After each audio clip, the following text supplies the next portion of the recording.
Oh, just addressing the weird, vague post of me saying that once I get the book, my views are going to change. Point one, I probably shouldn't just wait for something like that just to have my views change. And, like, it seems more important to change my views a little bit since I kind of already get the gist of what it's going to say, but it's still astounding. And it's not just something you would think is like a total plan. And it's kind of disturbing. So, you know, just the frustration aspect brought me into like a hyperbole of explanation, I guess. But anyways, point uh two, I don't know. Yeah, I should probably have some grasp of economics a little bit.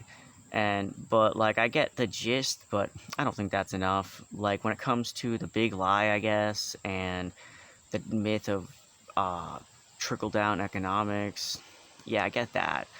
And it would be nice that since it's taxes don't do anything, we, I guess, if we had the resources, we could just do it all ourselves, without the money incentive. But that's just more hands-on approach that is a way more responsible thing for us to do than letting Big Brother and the government do it for us. But obviously, there still needs to be like supply chains and like kind of institutions like that we rely on unless we're totally going to set ourselves back as a species by not having it. But I'm not saying that would happen. Like I've always heard like socialist societies either like um they exist until someone like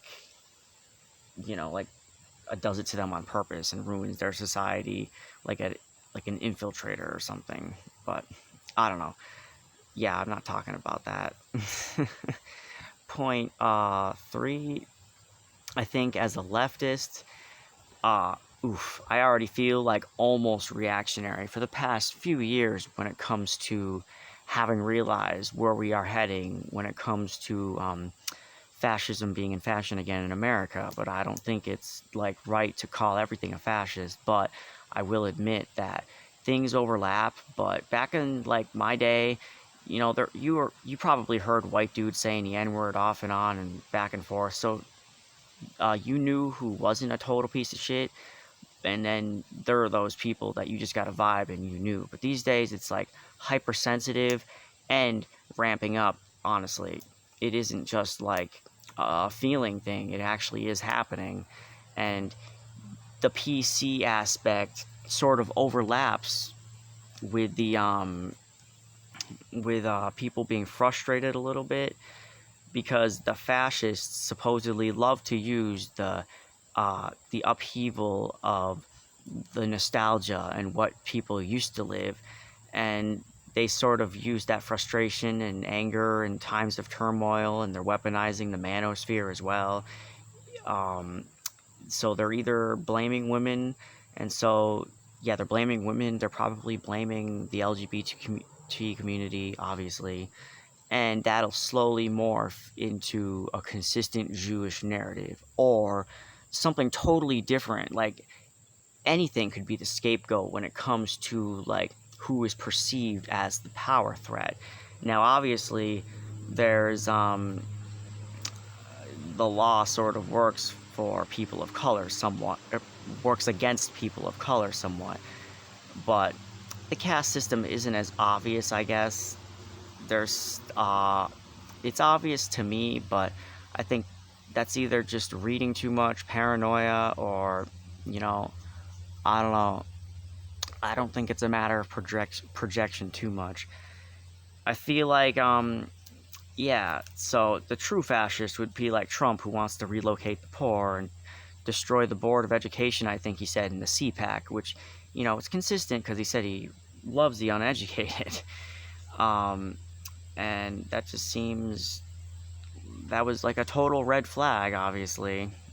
um Ron DeSantis obviously is a fascist because he's doing the standard LGBT Weimar Republic, thing, banning books. I think 40% were LGBT, and he's banning math books, which is just so random. Um, Matt Wattenberg, who wrote the book that I want, obviously, you know, he is. He also used to just fearmonger with demographics and complain to cater to people who had fears that their whiteness was going to wash away, which is just like, your bank account ain't being touched. Who gives a shit? None of your belongings are inherently going to change necessarily at all. You know, um, yeah. And I think Steven Pinker, quoting Elias in the Better Angels of Our Nature, maybe, by implying that since the natives would go to war with each other, then why shouldn't industrialized societies do it to the natives and take their land because it's inevitable anyways? This logic I see sometimes in leftism when they talk about land back stuff. Yeah, and I think it's kind of iffy because there's this moral gray zone of the human species in general just doing this, but I feel like misanthropy, at least in my experience from people I've been around, it is a dog whistle just to be a fake centrist, you know, just to be a racist, just it's fucked up. And I never thought about this until like last year, I think. It's crazy. Like, I just thought misanthropy was just kind of like, I can understand why you would hate our species, but I don't think people think about it like that when they are being a misanthropist sometimes, as much as like we can't truly think about our species and love them. Now, maybe I'm being silly because it's easier to just hate and destroy things than build something up and love it, because you can like stack something or build something that takes 1,000 years and then destroy it with a nuke or whatever. And yeah, maybe misanthropy is just easier for people, but I always thought that caring about the species as a whole like meant like a lot of math work. Goes beyond our 150, 200 limit that our ancestors dealt with. But yeah, um, I think there's layers to who we should call a fascist. Definitely. Um, Now, I've been pretty reactionary lately, I think I said already, but yeah. I just want to be a little more spot on, instead of like, oh, so yeah, this is the last babble before I go back into my reading arc and posting videos like that, and the Roe versus Wade arc. So, yeah, see ya.